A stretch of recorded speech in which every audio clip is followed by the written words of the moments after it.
Oke, selamat datang kembali. Apa ya, gimana ya? Oke, hai, selamat datang kembali.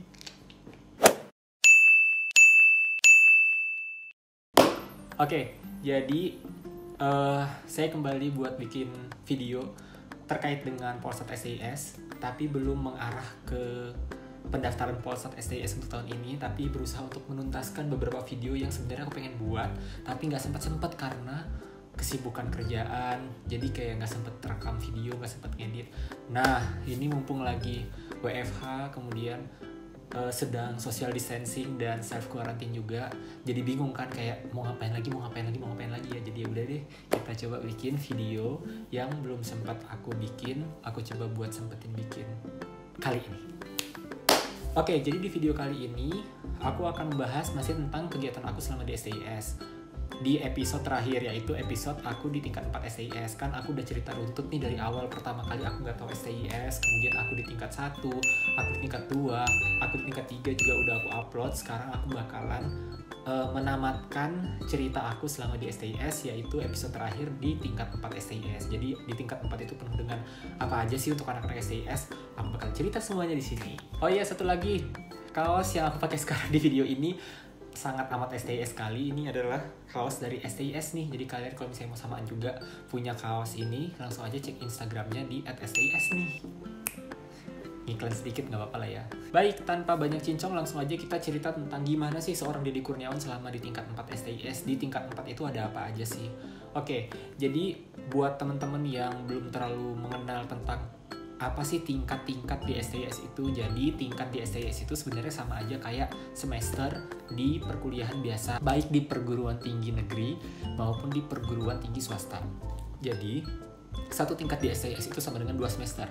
Kalau misalnya tingkat 4 berarti itu sama aja kayak semester 7 dan semester 8 di perkuliahan biasa, which is itu adalah semester akhir di STIS. Jadi semester 8 itu adalah semester akhir, karena kan kita tingkat 4 tahun berarti.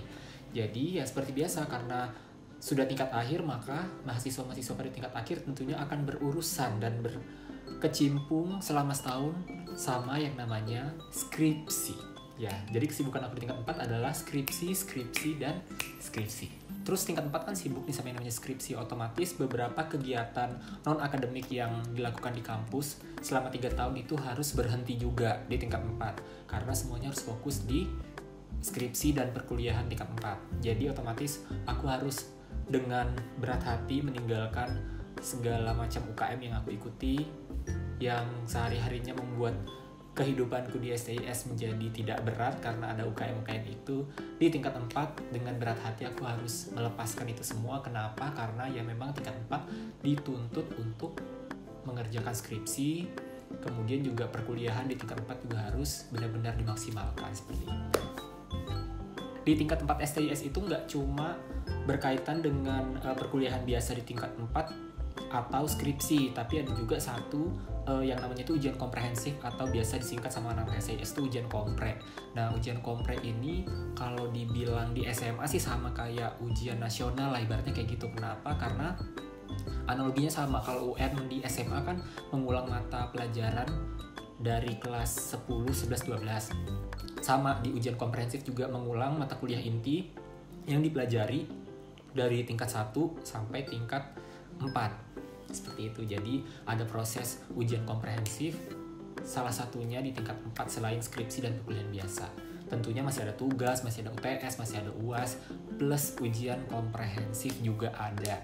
UN-nya anak STIS yaitu ujian komprehensif, karena mengulang seluruh materi kuliah, mata kuliah wajib dari tingkat 1 sampai tingkat 4. Ya, kembali mengulang pelajaran yang sudah pernah dipelajari sebelumnya dan diujikan di satu hari.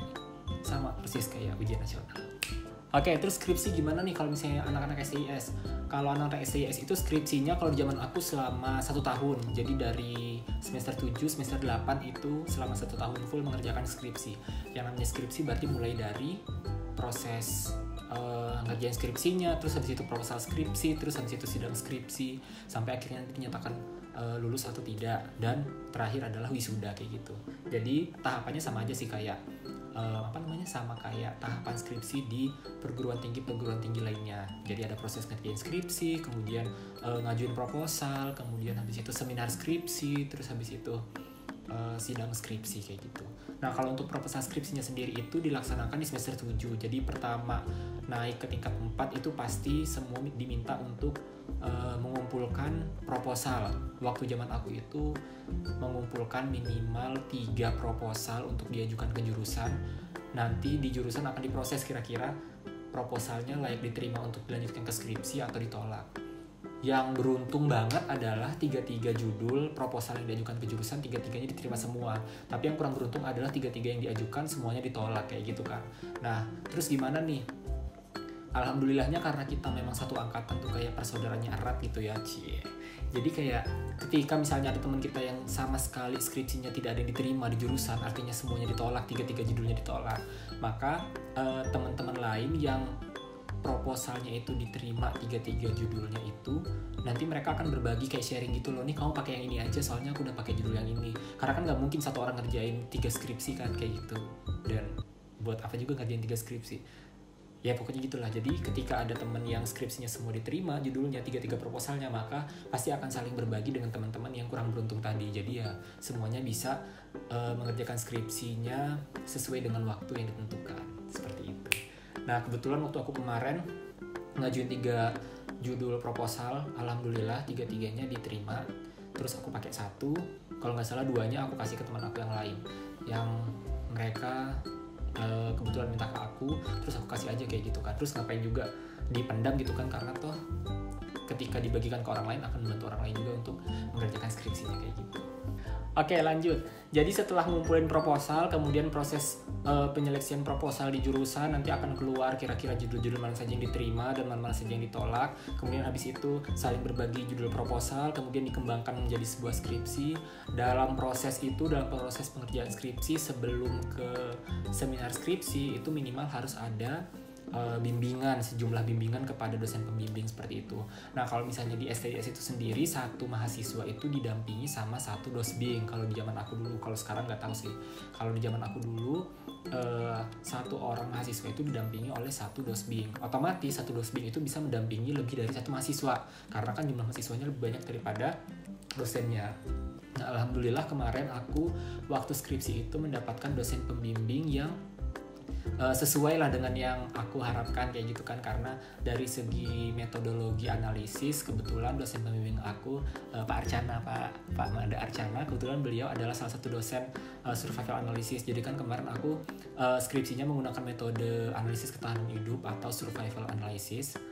Nah, itu kebetulan beliau adalah dosennya, jadi sangat beruntung mendapatkan beliau sebagai dosen pembimbing waktu aku skripsi dulu.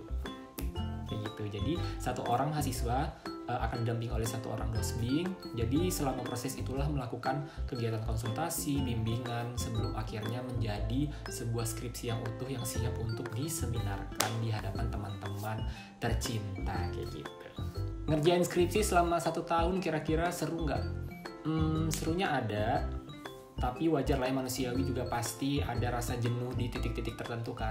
Kayak dulu aku juga sempat pas lagi ngerjain skripsi ada titik-titik jenuhnya ketika ngerjain bab 1 terus kayak stuck gitu buat nyari idenya. Kemudian ngerjain bab 2 juga nyari literatur kesana kemari juga agak sedikit penat, agak sedikit jenuh. Itu tentu pasti ada dan akan dihadapi oleh setiap mahasiswa. Tergantung kitanya aja gimana menghilangkan kejenuhan itu supaya bisa kembali fokus ngerjain skripsi. Dulu aku jujur pasti ada ngerasa seperti itu juga. Sampai dulu tuh aku pernah kayak sekitar 2 minggu apa sebulan gitu nggak ngadap dosbing dan tidak ada perkembangan skripsi sama sekali karena memang berada di titik jenuh kayak gitu loh.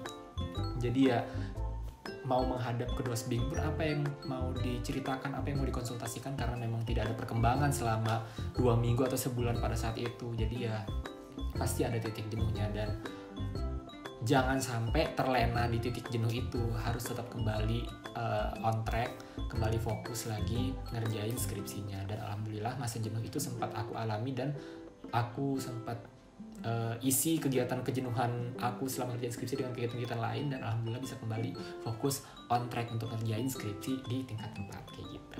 Nah, terus tadi kan aku bilang tuh kalau misalnya pada saat proses pengerjaan skripsi sampai dengan menuju seminar skripsi itu harus ada bimbingan sama dosen pembimbing. Nah, bimbingan sama dosen pembimbing itu ada kartu kendalinya. Jadi, setiap kita melakukan pertemuan atau bimbingan dengan dosbing itu harus membawa kartu itu dan ditandatangani atau diparaf sama dosen yang bersangkutan.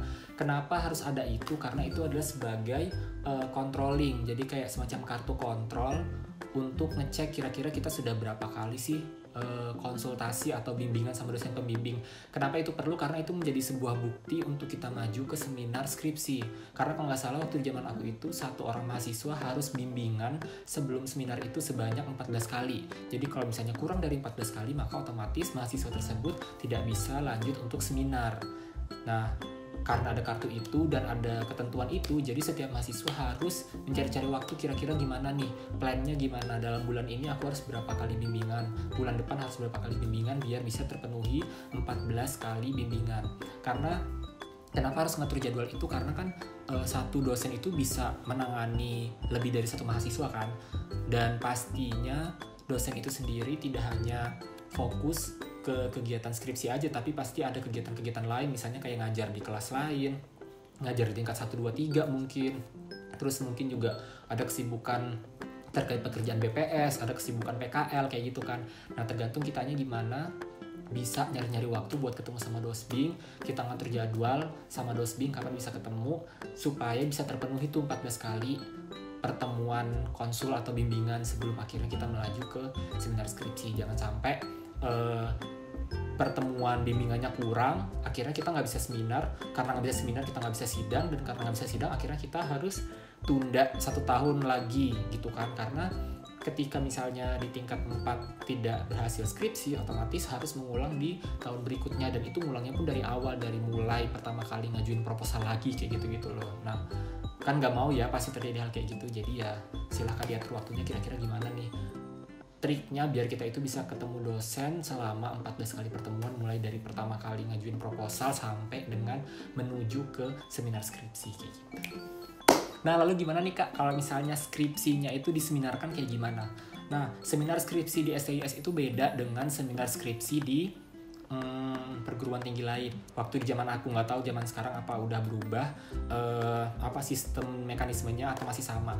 Jadi kalau di tahun aku dulu itu seminar skripsi itu ya kita memaparkan hasil skripsi kita mulai dari bab 1 sampai bab 5, dari mulai bab latar belakang sampai kesimpulan kayak gitu udah harus dilaporkan ke teman-teman penguji seperti itu.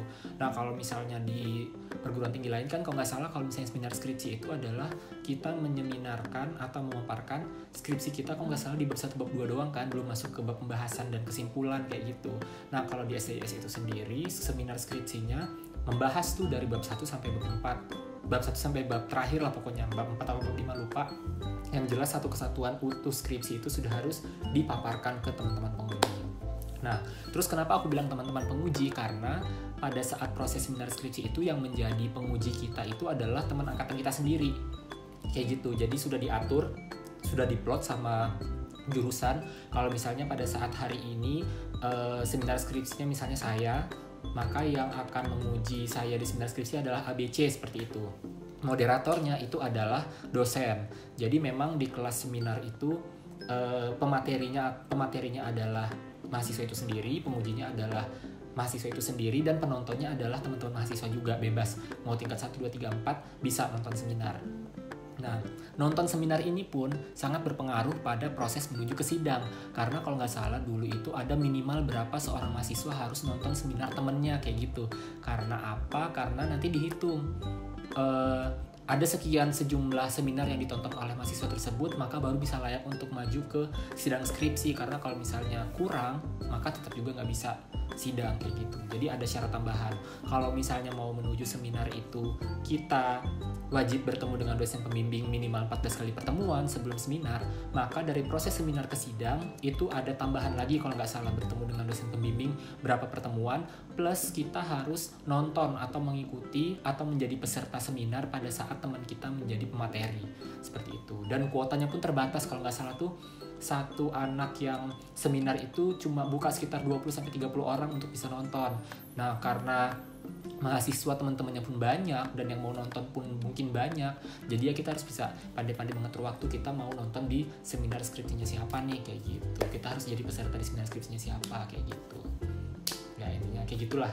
Intinya pada saat kegiatan seminar skripsi itu ada proses kita menjadi pemateri seminar, ada saatnya kita menjadi penguji teman kita yang lagi seminar, dan ada juga kita sebagai peserta di dalam sebuah seminar skripsi kayak gitu.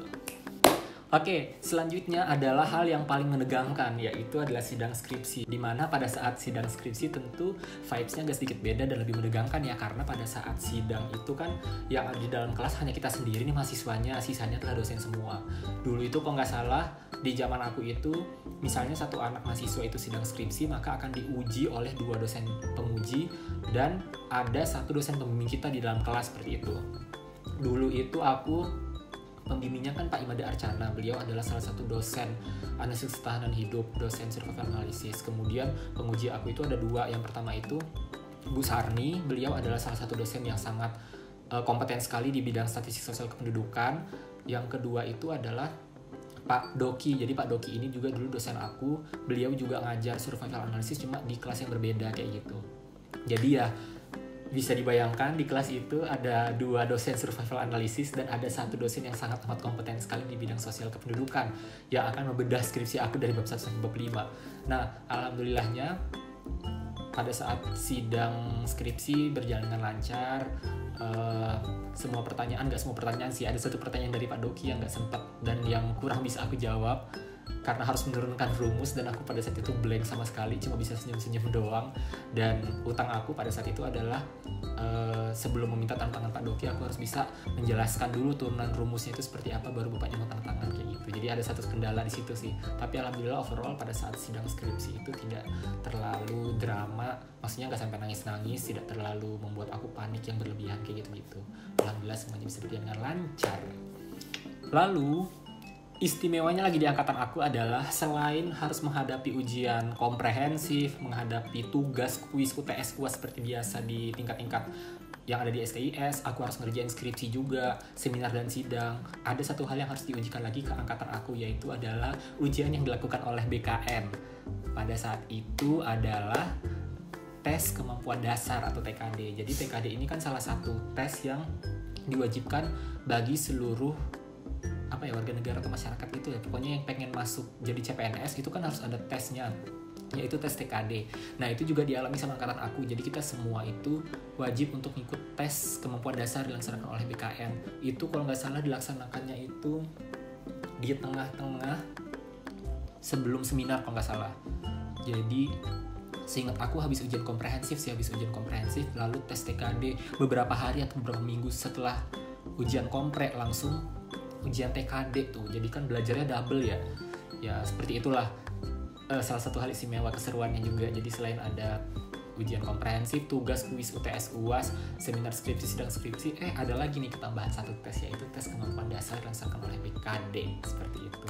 Nah kalau sekarang ini kan tes TKD itu menjadi salah satu tes masuk, kalau nggak salah di tahap 2. Jadi ya mungkin nanti di tingkat 4 tidak akan diujikan kembali, tapi kalau waktu kami masuk STIS kan nggak ada tes TKD sebagai salah satu syarat untuk menjadi calon mahasiswa baru kan, maka tes itu dilaksanakan pada saat kami di tingkat 4 sebagai salah satu syarat pemberkasan untuk CPNS seperti itu.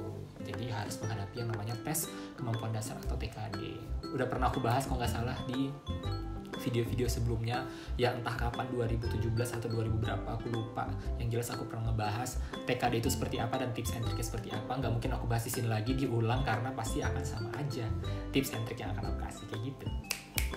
Sekarang mungkin aku akan lebih memberikan gambaran kira-kira gimana sih aku skripsi di semester 7 dan 8 sampai akhirnya bisa sidang dan lulus. Simak baik-baik.